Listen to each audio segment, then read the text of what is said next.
Hi, this is Phil, and I'm here to make sure you know all about the Capes and Lunatics Patreon. Don't miss out on all new episodes of Wade's World, Boob Windows and Long Boxes, our Hard R movie reviews, and so much more, all completely uncensored. Access starts for as little as $1 a month, full videos when you pledge $3 a month. Check us out at the link in all of our show notes, or just go straight to patreon.com/capesandlunatics. Hope to see you there.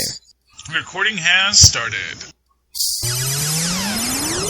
Hello, cats and kittens, dogs and cats, dogs and puppies, and humans who may have tuned into this show by accident as well.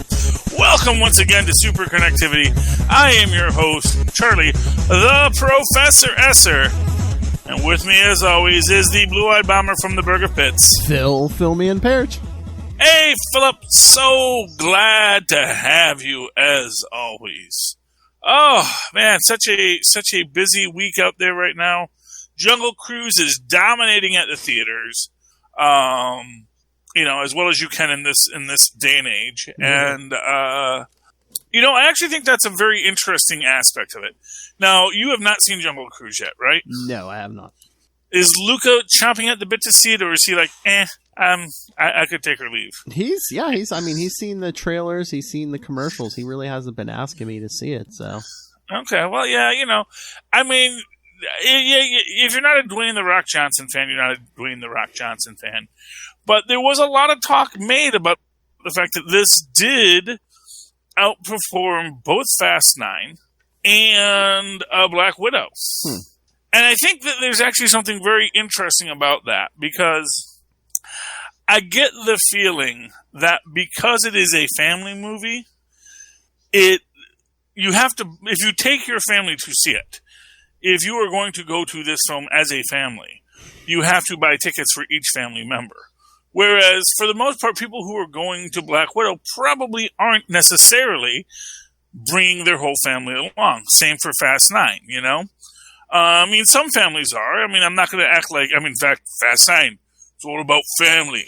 But I really think that because it is a family film, that's what gave it its dominance. And I think that's where we might see a lot more people looking for where film is coming back as it's coming back. Because, the truth is COVID isn't going away. We all have long COVID now.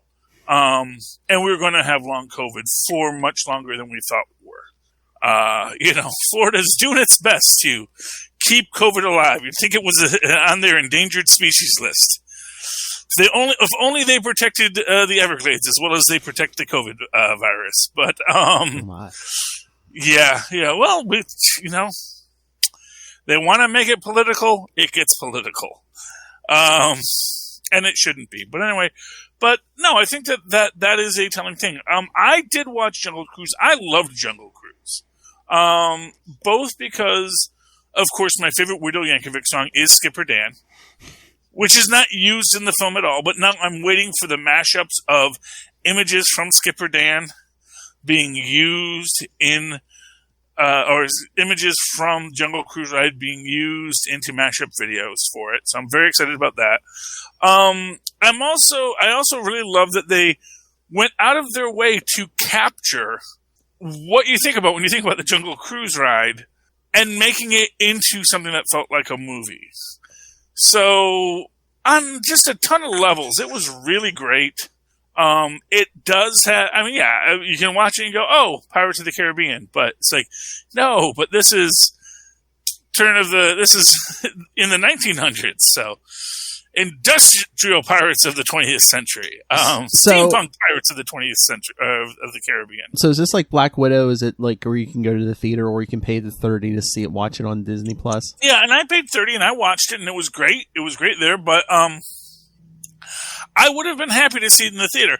If my kids were a little younger and they really wanted to see a Dwayne The Rock Johnson adventure film, I could totally see it. I could totally see if my kids were still young enough to drag places, because, I've got a tween and a teenager now. You can't drag those things anywhere, They've got to want to go. They can no longer rely on just my fandom as their impetus. They have to want it themselves. So, because it's probably shot to look nice on the IMAX or Oh yeah, and it looks beautiful. It looks beautiful. I would love to see it in 3D. I would love to see it in all those different ways that it's available. Because you see, when you're watching it on your TV at home, it's like, oh, that would look so great in 3D. But what I will say is, it's not a film that relies only on its imagery. That's the thing. I got to think that a film like Fast 9 had to be seen in a theater. Yeah. I think that watching that on your TV is going to be like watching Duel on your TV. It's something you can do, and it's probably its own excitement, but it's like, yeah, this really needs to be in a theater. I told you, I saw the first 2 episodes of Inhumans in IMAX. I was like, it's okay. And then I saw it on TV. I was like, ugh. Yeah. And, well, that was just... Yeah. Like I said, I'm glad they never made an Inhumans film, because that would just be awful. Although, speaking of Inhumans, Marvel did put out more Marvel's Legends episodes. Just dropped 3 more, which include Loki, Peggy Carter, and the Avengers Initiative. And I hadn't even realized, because I remember I watched it when they dropped the first one for Falcon and the Winter Soldier. I didn't even realize they made more, because it's really just a clip show. But they actually, going into the new What If series. I was going to say, is that why they're dropping the Peggy Carter? Because isn't that the first episode, Captain Carter? Yeah. But that's what's interesting, because if you see the trailer they did to announce that they're dropping, count them, 3 new episodes, pushing that Peggy Carter one, they make this statement, everything is connected. Everything matters, And then when you watch it, and they are actively avoiding things that weren't directly tied to the films. The one thing that is not directly tied to a film that they do reference in this is the Peggy Carter short. And that's the only non-Marvel film thing that gets referenced. There's nothing to the Peggy Carter series. I was just saying nothing for the TV show. Nothing for the series. We don't get any Sousa. We get the clips from the movies, we get her as old lady Peggy, and we get a couple of scenes from the Peggy Carter short, which I found interesting because, as I've made a point of, Hail to the King is not on Disney Plus. It's I think there might be one other short that's not on Disney Plus, but that's the one that was obvious to me that one is not on Disney Plus. I wonder if they're trying to surprise everyone. I wonder if what's his face from Iron Man 3, is he going to show up in Shang-Chi? Mm-hmm. Well, that is always the question. I actually think he will. See that, because that's the thing with all of these Legends things. The fact that they are actively not putting anything from the series in these things, even though we keep on hearing rumors about Charlie Cox coming in, or what's his name, Foggy Nelson on the She-Hulk film, or Jessica Jones in She-Hulk. So we're hearing Charlie Cox in Spider-Man, Jessica Jones showing up in the She-Hulk series. That we're getting all these things rumors, but nothing is being put into any of the stuff that they're showing us. And the question is, are they holding that off because they really want it to be a surprise when we're watching What If and we get some reference to Fitz and Simmons in the multiverse? Are we waiting for them to give us this revelation, and because they're about to go into What If, they don't want to spoil anything? Or is it that they know they really are not using any of this stuff, and none of it happened, or none of it matters until we say it does? And, and that, of course, is the difficulty. Because, there's reasons to think they won't be using any of this stuff, Phil. Mm-hmm. I don't think they're good reasons, but there are reasons. But at the same time, I think that their biggest problem is that the fans want it. You know, the fans want Abomination back. Yeah. They want the leader back. They heard Charlie Esser.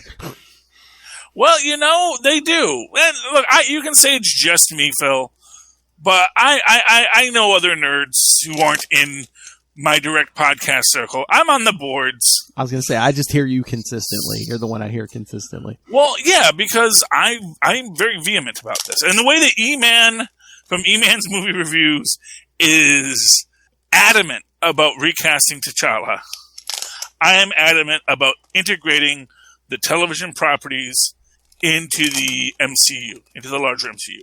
Recast where you have to, but don't just say that, but don't act like it didn't happen. That's my stance on it. That's my belief on it.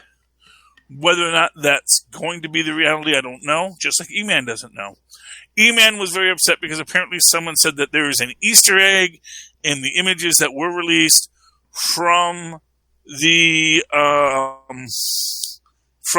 new Black Panther film that apparently has written on a pillar that says, like, rest in power, King T'Challa, always in our hearts, that kind of thing. But, you know, I think that is meant as an Easter egg for the people who created it, for the fans, for Chadwick Boseman. Not meant to be, this is the funeral of Black Panther. You know, I really don't think that they're going to have anything that explicit in the film to just say that why Chadwick Boseman isn't there. That's not going to be that explicit. Like I said, I mean, in the worst case scenario, you might have everyone think Black Panther is dead, but then, what's that rising out of the lake at the end?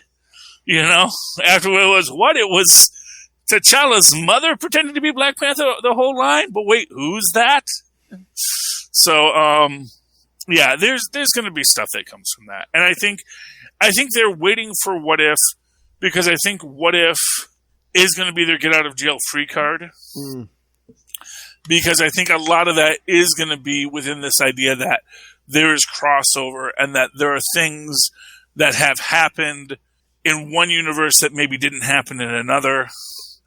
And they might even do something about folding timelines, you know, that says that, you know, a timeline may branch off and diverge and then come back.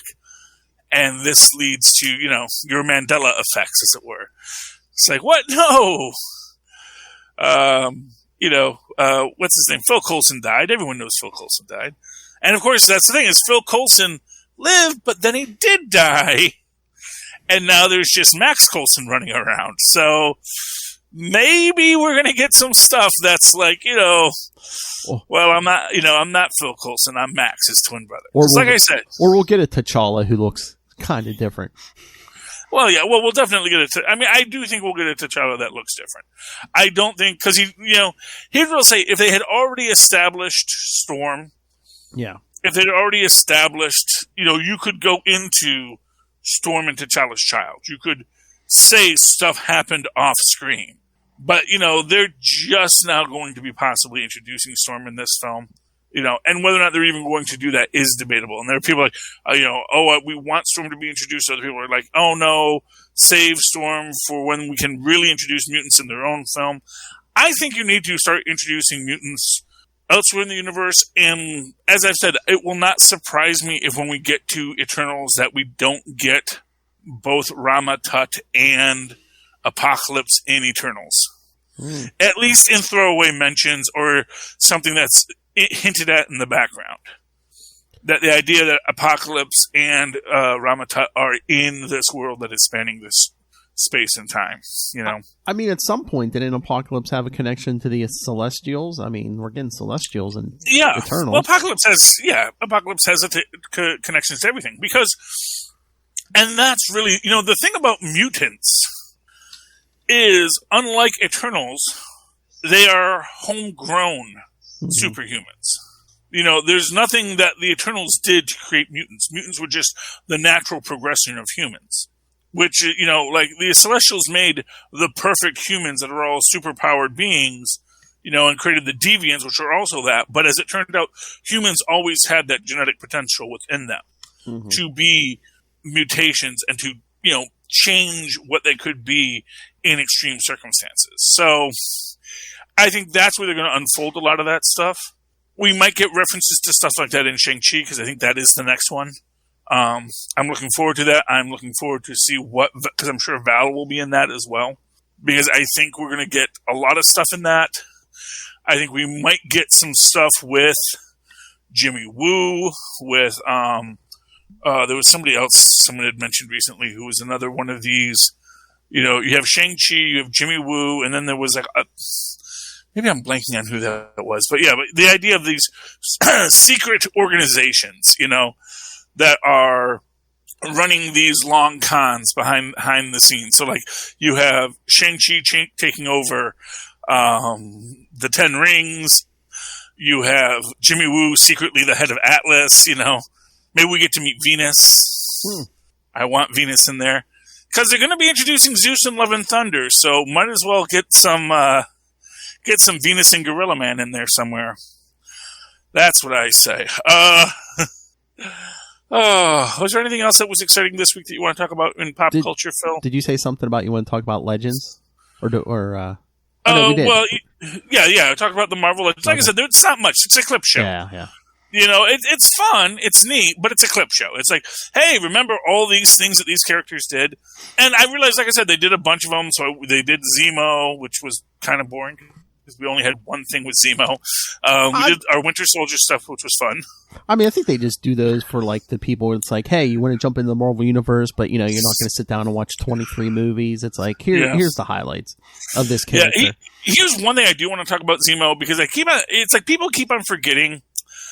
Okay, you know Zemo's people were the guys dropping the bombs on Wanda and Pietro, right? Mm-hmm. You know, they were the guys that were dealing with insurgents and rebels in their hiding out in Sokovia. So those Stark Industry bombs that were being dropped on those people, those were purchased with, you know, Zemo money. So yeah, that's what I was going to say. I mean, yeah, they tried to play him in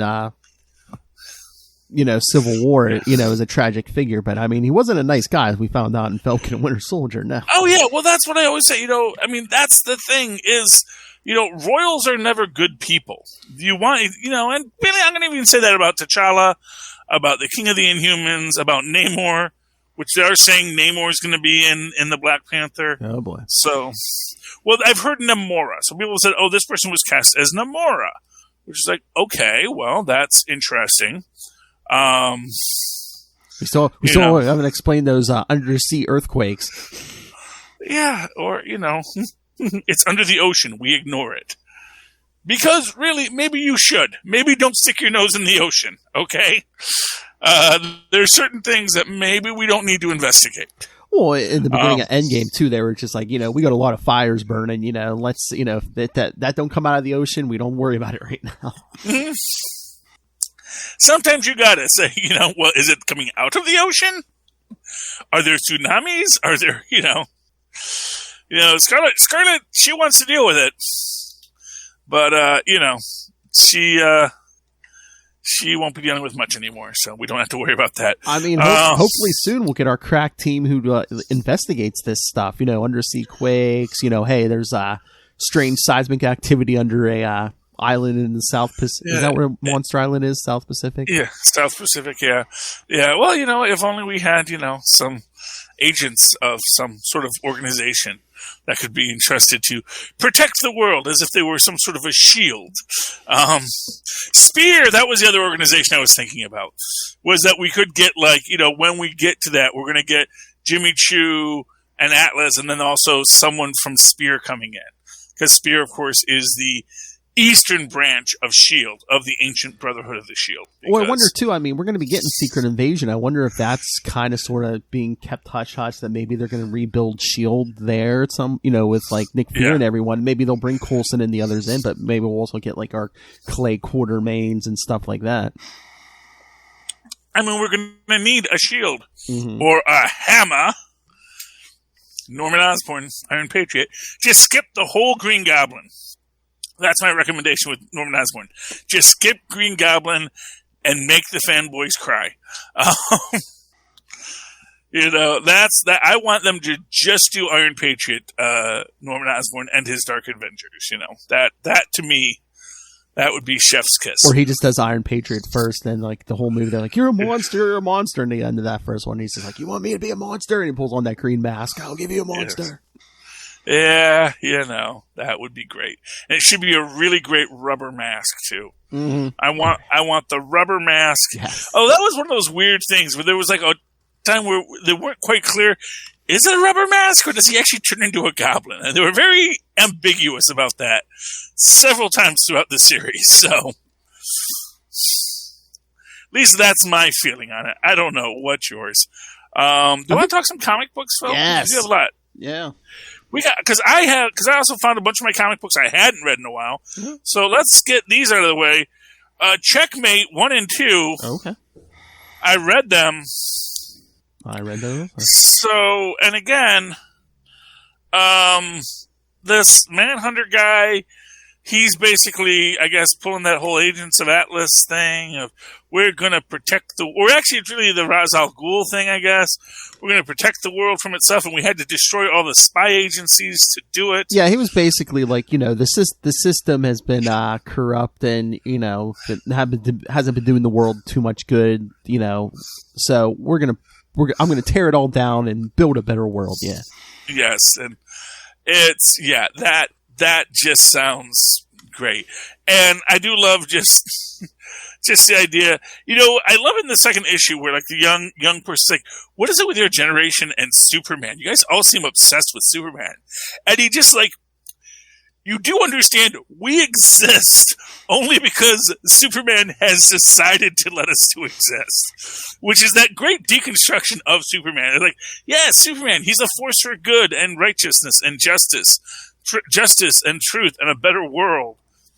But you realize if he ever thought that we weren't for a better world, he would completely dismantle us within minutes.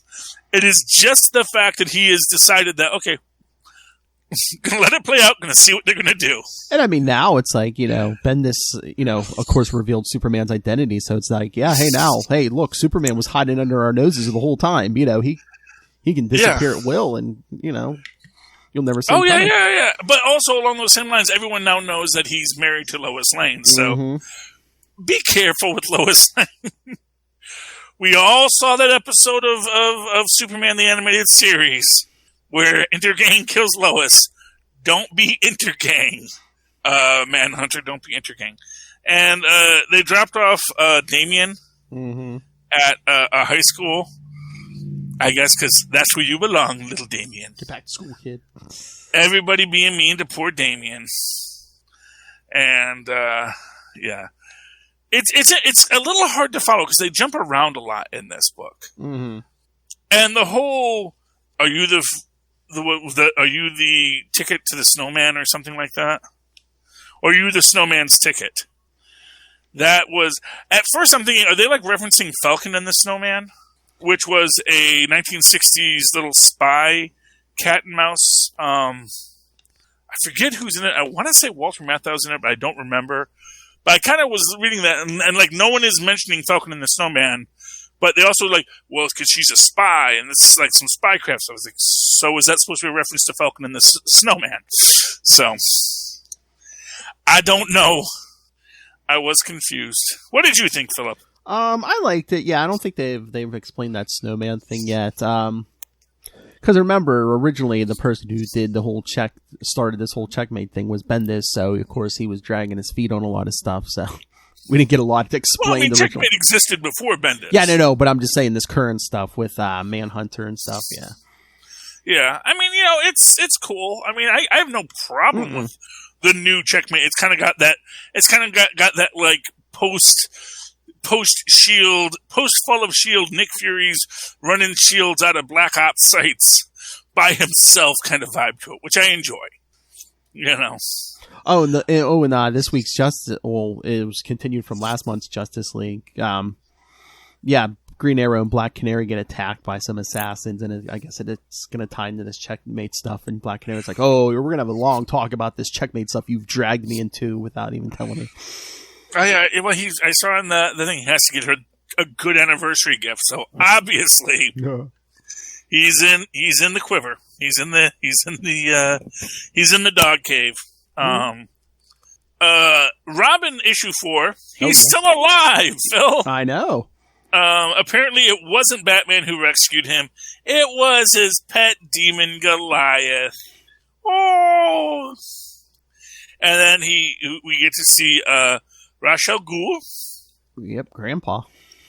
Grampy Al Ghul, who's all zen and which I love, and it's just such a great idea for him that every so often, of course my plans burn to the ground all the time, and you need to take a gap century. It's like, well, what did I do wrong? And that's sort of where he's at with that. But I also and it's weird because it's like this stuff is all happening in the course of a couple nights, but they give him a training montage, which is weird because he's still healing from when he was beaten up, but when Hawk tried to kill him, which is against the rules, people point out. But he's been nursed back to health, and he's fighting with his grandpa. But then, like I said, there's this whole training montage, and I guess you're supposed to think that this is taking place over an hour. Literally, it's like Jedi training. Okay, just run around with me on your back for a couple minutes, lift a couple rocks. Jedi! So that's the biggest... Again, there's this weird thing with time in these books. And maybe it's all going to make sense, because Barry Allen and the Speed Force and whatever happened to Wally West, and everybody's time is flown a little bit differently now. Well, I think wasn't Roz too? I'm trying to remember because this was at least a week or two ago. Wasn't Roz just your father, and he didn't say it, but of course Dick Grayson too, taught you all the the actual fight moves and stuff, but it's they didn't give you the right mindset. Yeah, and this is all about that mindset. Yeah. So in our little, like I said, 2-page montage, he explains to Robin, in fact, actually, here it is. Yeah, so it's right here you get 4 panels showing the training montage. Yeah. As the sun sets, and then we get to the stars and all that kind of stuff, because that's this whole thing about how I have to go to the stars, because most of the stars are disappearing now, and this is what I'm trying to preserve for the world, stars. And just that idea that, we need to have fewer people on the planet. That's always the end. Fewer people on the planet. But it's okay, Thanos. This is an interesting character by the name of Respawn. Which, okay, he's got the hook with the chain on it, like some other character you may have heard of. The hook with the chain. Yeah. Spawn, yeah. But then, you also kind of get that, because he's named Respawn, you're thinking, video Deadpool? Game. Or video games too, because it's they respawned, yes. And all these guys get 3 lives on this island and stuff. Yeah, so he's interesting, to put it to you simply. I want to see where they're going to go with him.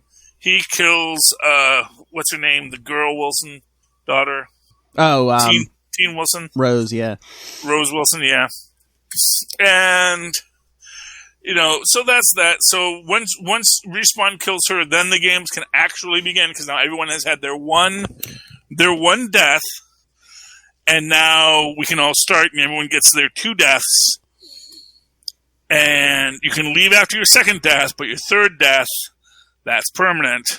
Because only willing sacrifices are accepted by whatever the great googly mook is. I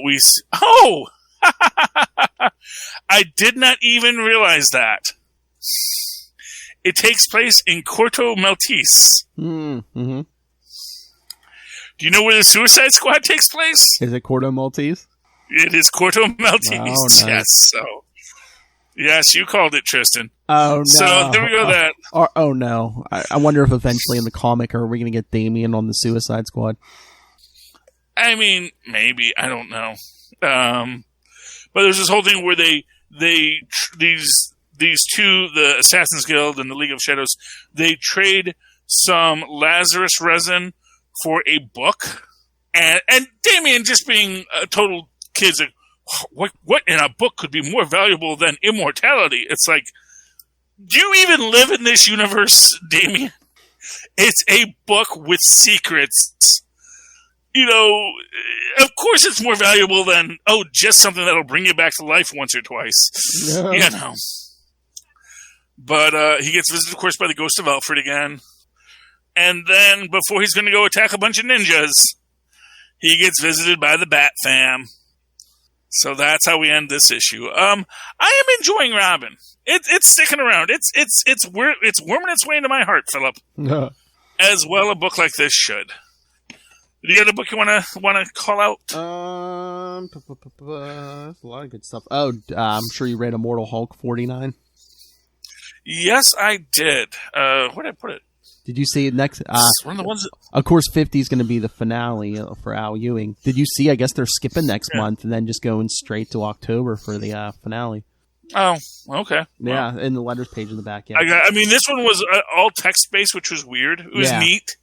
And I like the parallels. You know, Fantastic Four goes up in a rocket. The Hulk comes down on a bomb, and it's the old military guy and the scientist and his girlfriend and the teenager. And, you know, I think they're kind of stretching that metaphor, like hammering it in to fit, but God bless them, they did it. And Jackie McGee going along with the whole thing. That was nice. But it was a beautiful book. I'll say this much. This is a beautiful book. I love the prose style written on the two sides. Yeah, because it's Al gets to tell his story, and then like the artist gets to stretch his legs too, with no word bubbles over his art. Yeah, and the description of the Fantastic Four, making them seem just as monstrous again to be that other side, and they kind of reference the fact that Johnny Storm can't turn off his flame at the moment. Mm-hmm. Because, that's, necessary for the next week and a half. And they use the Forever Gate. I can never be again. And they use the Forever Gate. Yeah, they use the Forever Gate. And they're like, using it kind of like Alrek or Aldrek, It'll take you where you need to go. But we'll see what it actually does. I don't know where it takes them. But Jackie McGee, and what's funny is they're like, but only one person can go through, but Jackie goes through anyway. It's like, we just said only one being can go through. Well, is that why? Why do you think that's not going to have any negative consequences? Was that what happens at the end there? Because it almost looks like it's like trying to rip the two Hulks in half or whatever. No, but she says she steps through with him. Yeah, I know. So you have to get the idea that maybe it's like, she screwed it up by doing that. That's what I'm thinking. Like, I think maybe this is where she gets her gamma infestation. Because it looked like it was trying to rip some kind of. Yeah, well, it looks like it was trying to rip Joe from the Green Hulk, and they only got halfway separated.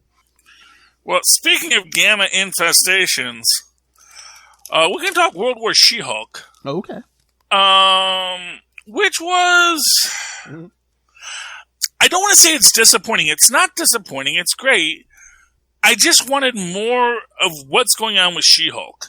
And, what we get with Vostok, and apparently he's like a liquid metal android, which is not a power I've seen him use before, but, I guess they're giving it to him now. And I don't know, man. It's just interesting, everything about it, because it's like they're trying to break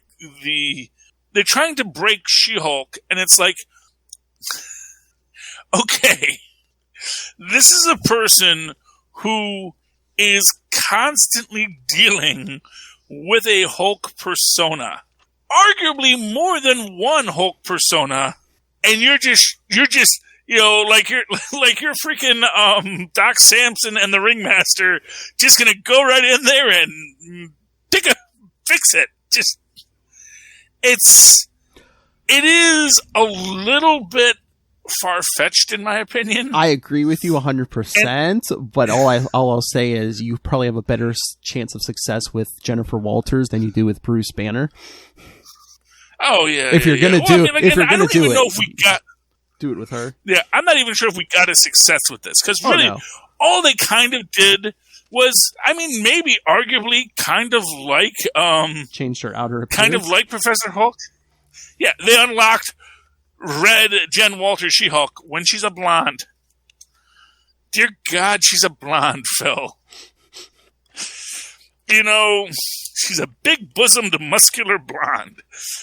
I'm just saying. I wonder if they're going to pull a Banner. Everything.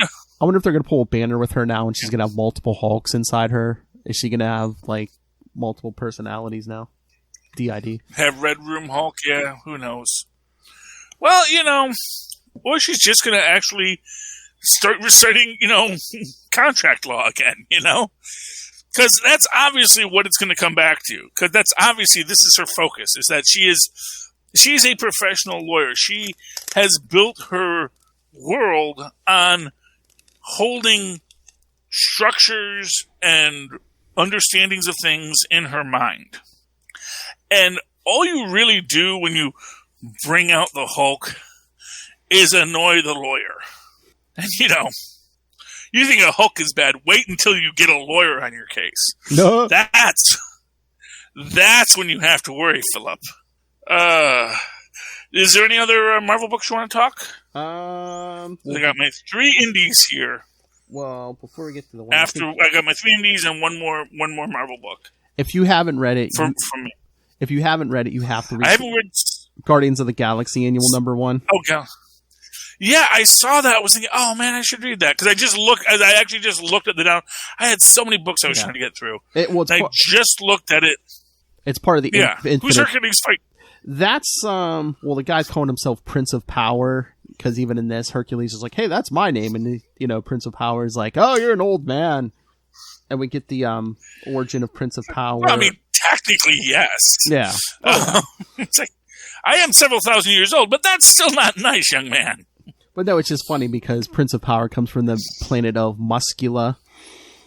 Oh, God, he's He-Man. Yeah, well, it turns out like him and his brother. He has like a twin brother who is like supposed to be the chosen one, supposed to be He-Man, and basically they're like, oh, this other one he can do whatever he wants. We have our perfect one already. But then one day, while Prince of Power, I forget his former name, while he was eating a bowl of jelly beans, swallows the Power Stone. Oh, Lord of Hammers. Yes, and it gives him like a He-Man-like body, yeah. But then, while they're fighting, what do they call him? Not Skeletor, but the ambush. Oh, what's this guy's name? While he's had like in the middle of a barbecue. The Skeletor guy. They just they're coming after him at his barbecue, but then the Skeletor guy gets saved by his henchman Betrayo. He's like, oh, I thought you were going to... Skeletor's like, I thought you were going to betray me, huh? It's just my name, man! And then Princess... Let a man outlive the mistakes of his parents. So it was Skeletor just literally having a barbecue and they attack him? Oh, literally, yeah. Did you get like a kiss the cook kind of apron on, man? It's just no. I mean, I gotta read this. Obviously, it's delightful. Well, usually he's scheming, but he's like, "This is no scheme Tuesday." Yeah, no scheme Tuesday. Well, they have Tuesday on that planet. That's nice. But Prince of Power picks up the Sword of Strength and he's like, "I am going to obliterate all evil from this planet." And his brother's like, "Wait a minute, the evil's like embedded in there with the good, even in the planet." So, like, yeah, Prince of Power blows up his whole planet. Mm-hmm. He's the sole survivor. Yes. So, I guess the stone. He had he was. I don't know if he was kind of smart before, but once he got the body, like his IQ really dropped. So. Yeah, someone needs to punch him in the stomach so that the stone just pops out. Like, because I'm assuming they follow cartoon logic in this. Mm-hmm. Oh, and because all the other stones somehow managed to merge in some kind of cosmic way with the other beings, but with him, no, it's just he swallowed it with a bowl of jelly beans. Oh, but then we get the Fury back up. Oh, that's interesting. Oh yeah, I'm sure it is. He's working with Nighthawk, and they're. What did he steal? They're getting chased by the cops and stuff. Oh, he stole something from Project Pegasus. Oh, yes, a sliver of the Cosmic Cube. So, of course, Nighthawk... Oh, God, those things are never good. Well, they go back to his headquarters, and Nighthawk's like, oh, here, I got something for you. And I guess it's like a Falcon costume, because the Falcon died over in Heroes Reborn. Oh, yeah. But right before, I don't know if he, hypnotized himself, but as Fury's putting on the costume, he just starts saying, intervention trigger, countdown. He's like, wait, I can't move. Juxtapose. Felchion, Castle. So again, I don't know if he like Fury like hypnotized himself so he can't be like Of course he did. He's Nicholas J. freaking Fury. Oh yeah, it looks like he even has a tattoo that says "Remember."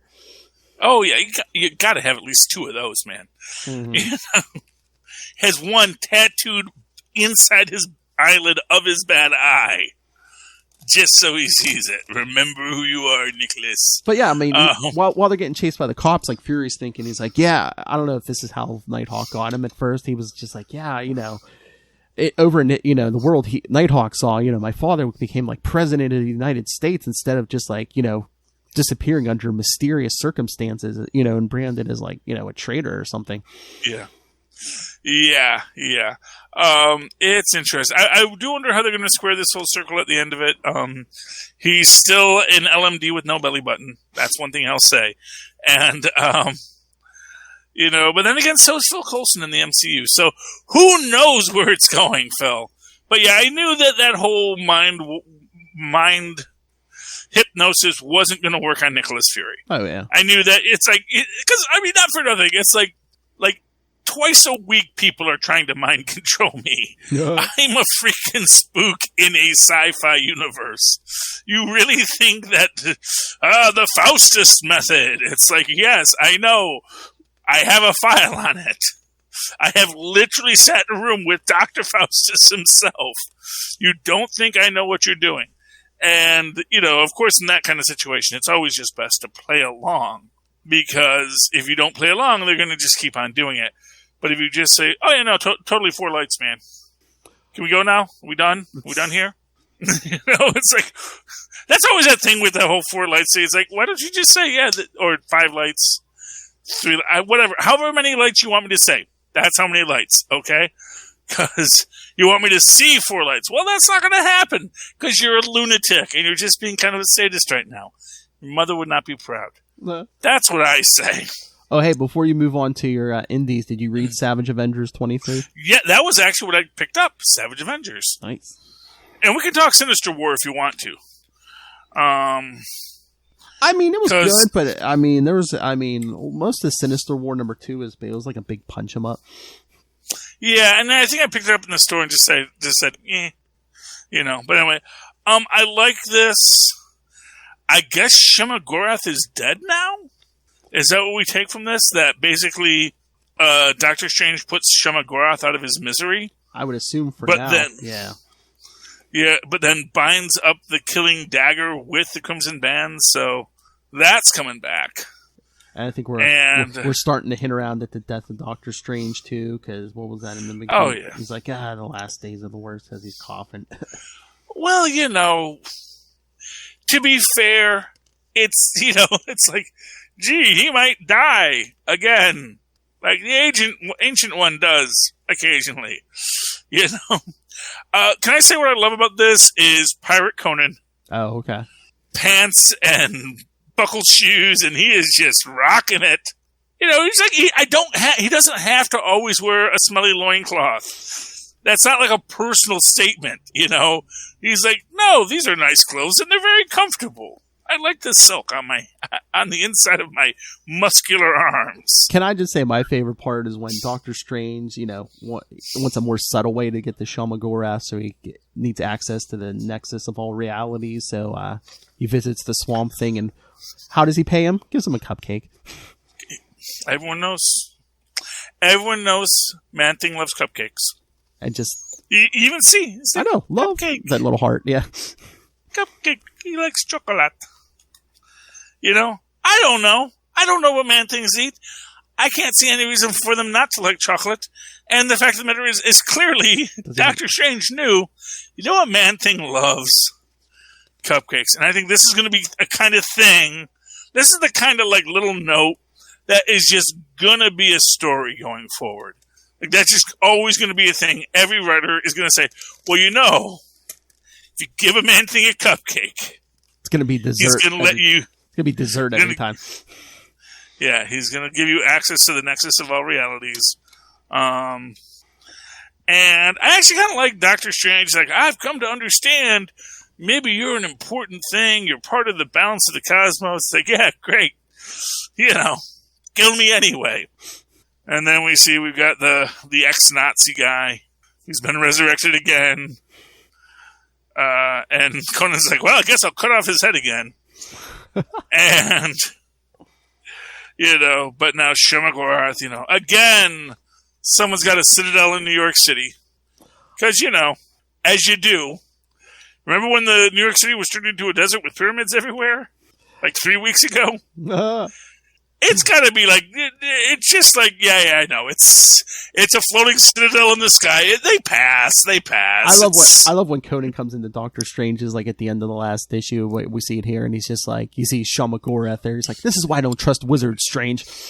Yes, he's like, do you mind? I'm with a patient. Which I love. It's delightful. Okay, so indie books I got too. We got Missy from I think about 3 weeks ago. Finally got to read it. It's always fun. It's energetic. They're back in the 60s at Unit. The Master wants to kill the Brigadier for some reason. Well, I mean, I guess because he always wants to kill the Brigadier for some reason, but it's like, I don't know, man. But he figures out that Missy is actually the Master. Then you find out that actually Missy was working with the Peter Capaldi Doctor Who the whole time, and to get the key of time, which is apparently the key to the TARDIS or some nonsense, because it is just like a very basic looking, like, Schlaggy key.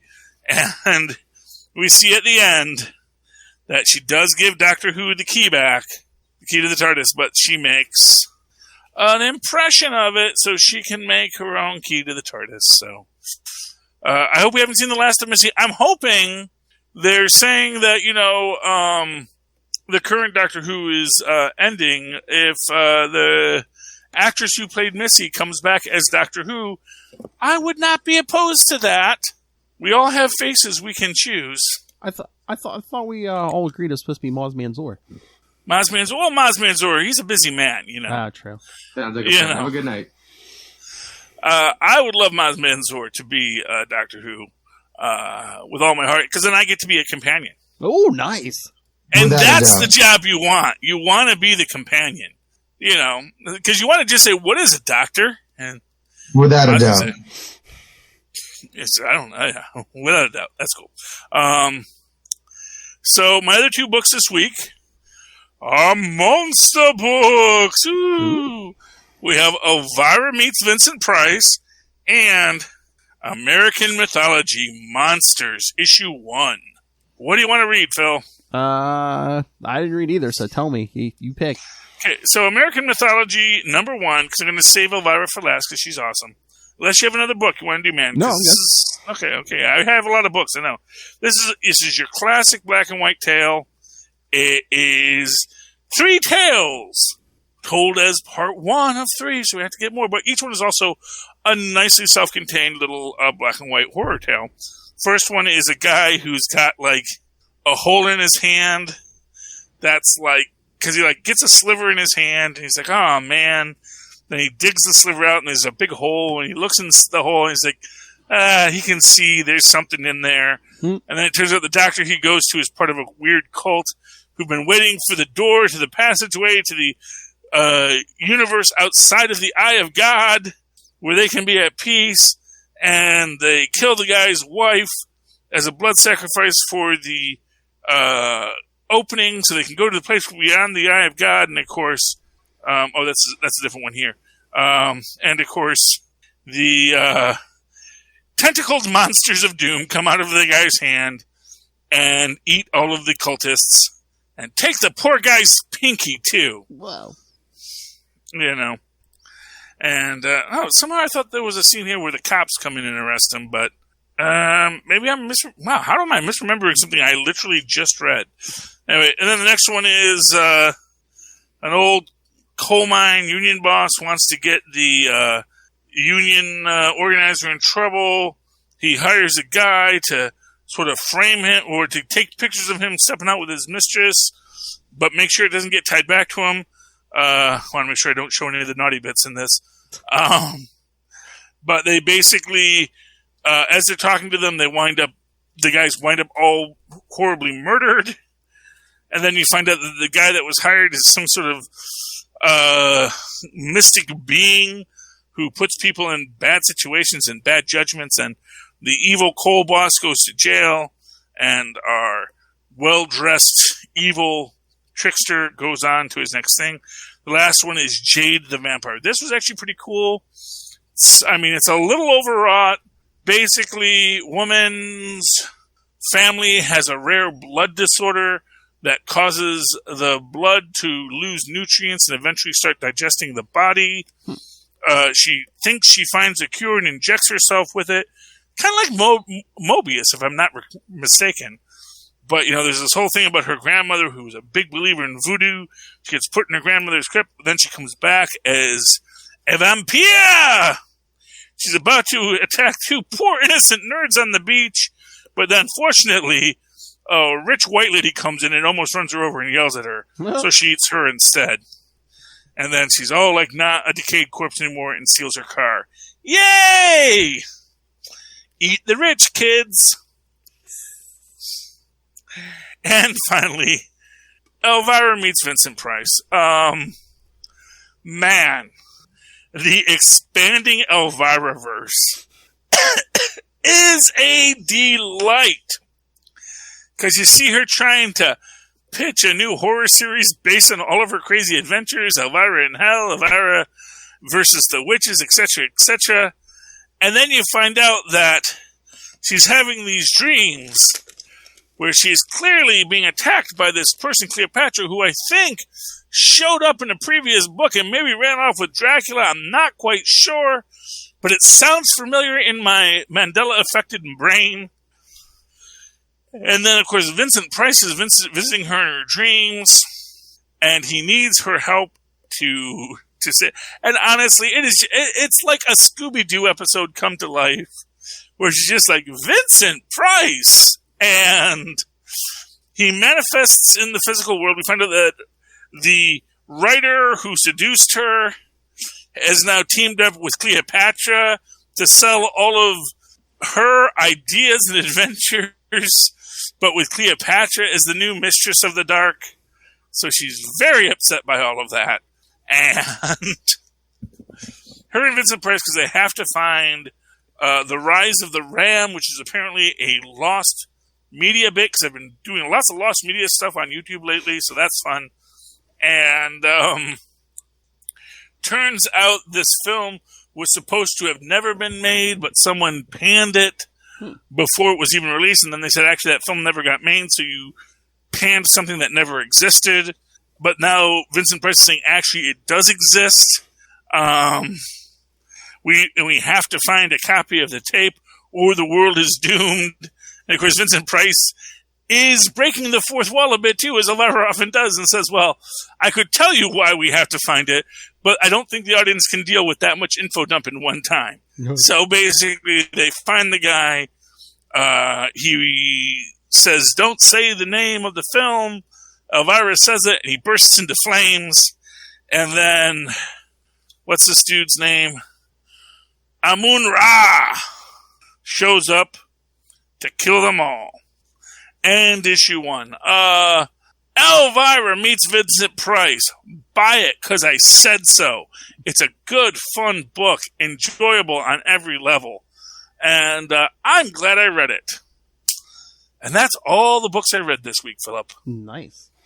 I have more books that I haven't been able to read yet, but we'll get to those in future episodes, or I'm just going to tell them to stop pulling them. I don't have time to read this many books. Well. Anything else you want to talk about tonight, Philip? No, I think we're good. Well, then how can people reach us if they want to talk to us about all the joys and wonders of the things we discussed today? Well, you can always get a hold of me or anyone else on the team at capesandlunatics@gmail.com, or call the voicemail 614-382-2737. That's 614-38-CAPES. And remember, you can always find us all our social media, the YouTube channel, the Patreon, the merchandise at Linktree, linktr.ee/capesandlunatics. And, of course, you can always write to me in that old-fashioned email way the way our mothers and fathers once did at superconnectivityblog@gmail.com. That's superconnectivityblog, all one word, @gmail.com.